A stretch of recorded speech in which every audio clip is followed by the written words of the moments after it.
Mansi here. बहुत सी बार ऐसा होता है कि हमें जितनी सक्सेस चाहिए उतनी मिलती नहीं है।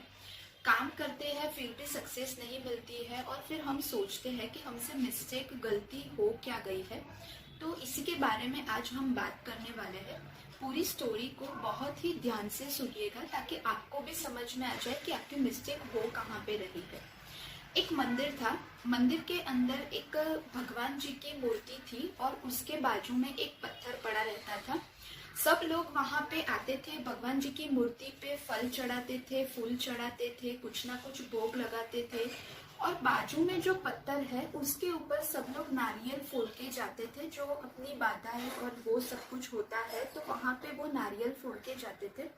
तो एक दिन वो पत्थर जिसके ऊपर सब लोग नारियल फोड़ते थे उसने भगवान जी की मूर्ति से पूछा कि ये क्या चीज है, ये कहाँ का न्याय है।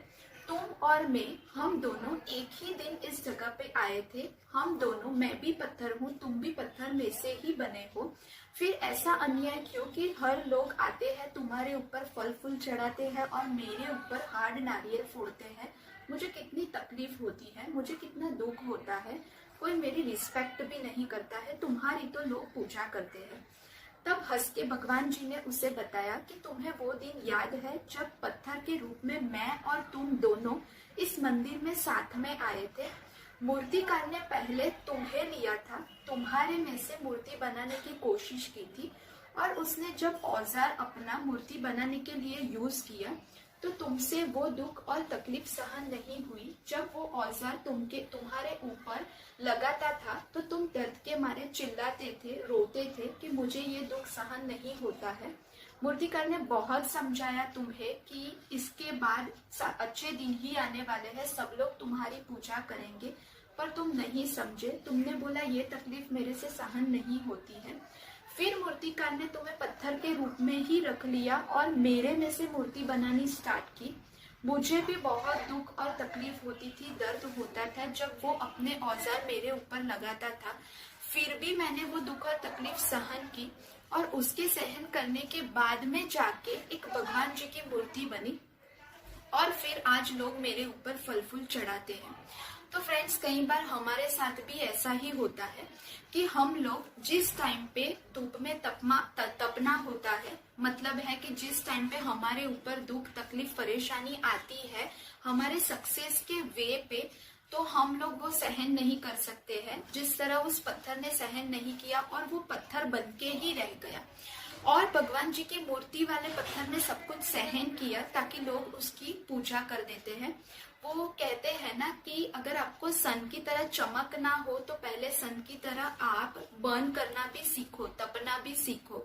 तो उसी तरह हमारे साथ भी यही होता है कि हमारे सक्सेस के वे पे जब भी हमें दुख तकलीफ मिलती है तो हम अपने कंफर्ट जोन में से बाहर ही नहीं आते हैं। वो कंफर्ट जोन की जहाँ पे हमें पूरा दिन मतलब सोना है, टीवी मोबाइल ये सब कुछ करना है, तो ये कंफर्ट जोन में से जब आप बाहर ही नहीं आओगे तो कैसे आप वो सक्सेस तक पहुंच पाओगे। और वो कहते हैं ना कि अगर आप कंफर्ट जोन के रास्ते में ही चलोगे तो आपको मंजिल तो मिलेगी पर सक्सेस तो नहीं मिलेगी। तो सक्सेस अगर आपको चाहिए तो आपको भी वो सूरज की तरह तपना होगा, वो मूर्ति के पत्थर की तरह अपने ऊपर दुख तकलीफ लेनी होगी, हार्ड वर्क करना होगा, उतना कुछ करना होगा जितना सारे सक्सेस लोग करते हैं और जाके आपको सफलता मतलब कि सक्सेस मिल पाएगी। फिर हम सोचते हैं कि हमारी ही फील्ड में, चाहे आप एजुकेशन, कोई टीनेजर हो, स्टडी करते हो, कोई जॉब करते हो, कोई बिजनेसमैन हो, फिर भी हम सोचते हैं कि ये लोग हमसे इतना आगे बढ़ गए और हम जहाँ थे वहीं के वहीं क्यों रह गए। क्योंकि वो लोग ने जब अपने तपने का टाइम था तब उसको पूरा टाइम दिया, पूरा हार्डवर्क किया। तो आप लोग भी उसी पत्थर की तरह जिसने अपने ऊपर सारी तकलीफ सहन करने के बाद सब लोग उसकी पूजा करते हैं, उसी तरह आप लोग भी अपने ऊपर अपने सक्सेस के वे में जो कुछ भी तकलीफ आती है उसको सहन करके भी आगे बढ़िए, तब भी जाके आपको सक्सेस मिलेगी और आपके राइवल्स जो है किसी भी फील्ड में उससे आप आगे जा सकेंगे।